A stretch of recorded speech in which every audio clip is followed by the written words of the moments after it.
தீபாவளி திருநாளாம் தீபாவளியை முன்னிட்டு மட்டக்களப்பு மாநகர சபையினால் புதிய கல்லடி பாலத்தில் அமைக்கப்பட்ட அலங்கார மின் ஒளி வளைவு நேற்று மாலை திறந்து வைக்கப்பட்டது. மட்டக்களப்பு மாநகர சபையின் முதல்வர் சிவம் பாக்கியநாதன் தலைமையில் இடம்பெற்ற நிகழ்வில் மாநகர சபை பிரதி முதல்வர் தினேஷ் உள்ளிட்ட பலர் கலந்து கொண்டார்கள்.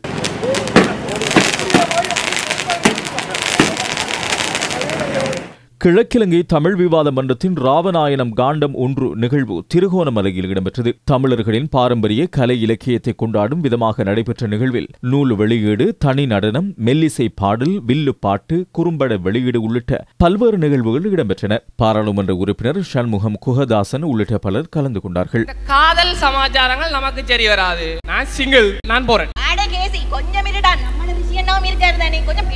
மக்கள் மத்தியில் வாசிப்பு பழக்கத்தை ஊக்குவிக்கும் வகையில் தேசிய வாசிப்பு மாதத்தை முன்னிட்டு சம்மாந்துறை பிரதேச பொது நூலகங்களினால் ஏற்பாடு செய்யப்பட்ட புத்தக கண்காட்சியும் நூலக விற்பனையும் சம்மாந்துறை அப்துல் மஜீத் மண்டபத்தில் இடம்பெற்றது. பிரதேச சபை தவிசாளர் அயில்ல மாஹிர் தலைமையில் இடம்பெற்ற நிகழ்வில் பாராளுமன்ற உறுப்பினர் ஏ ஆதம்பாவா பிரதம அதிதியாக கலந்து கொண்டார். வீதி அபிவிருத்தி அதிகார சபையின் ஏற்பாட்டில் கிராமிய வீதி புனரமைப்பு திட்டத்தின் கீழ் 7.2 மில்லியன் ரூபாய் செலவில் அக்கறை பெற்று பிரதேச சபைக்குட்பட்ட 260 மீட்டர் நீளமுடைய ஜின்னா வீதி கான்கிரீட் வீதியாக புனரமைக்கப்பட்டுள்ளது. பிரதேச சபையின் தவிசாளர் எம் ஏ ராசிக் தலைமையில் இடம்பெற்ற நிகழ்வில் பாராளுமன்ற உறுப்பினர் ஏ ஆதம்பாவா பிரதம அதிதியாக கலந்து கொண்டார்.